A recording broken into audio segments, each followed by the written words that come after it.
Ir vieną dieną aš pagalvojau, kad enough.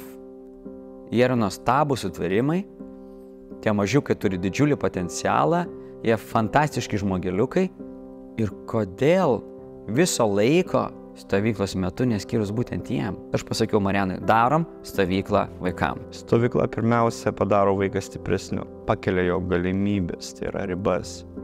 Jeigu iki šiol jie galvoja, kad tai yra sunku, tai po stovyklos jie supranta, kad tai, ką jie darė prieš tai, tai yra lengva. Tai po šitos stovyklos jie tikrai pasikeis arba bent jau susimastys.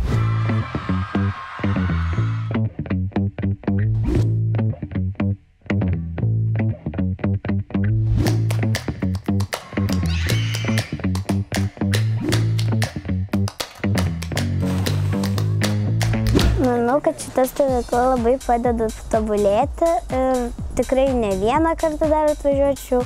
Noriu padėkoti Marianai ir Dainiui, kad tokias nuostabias stovyklas sukūrė, tokius trenerius čia pasamdė, kad jie mums treniruotų, workshopus darytų. Ši stovykla man labai patiko, buvo labai sportiška. Man labiausiai patiko apie šią stovyklą, kad čia buvo daug šokių, kad kiekvieną dieną 3 treniruotės.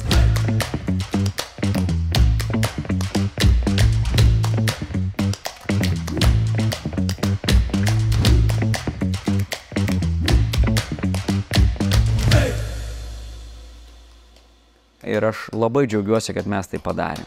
Matyti vaikų džiaugsmą, o vaikai jie savęs nestabdo, jų emocijos liejasi. Kada jie džiaugiasi, aš suprantu, kad aš šiame gyvenime darau tiesiog kažką gražaus.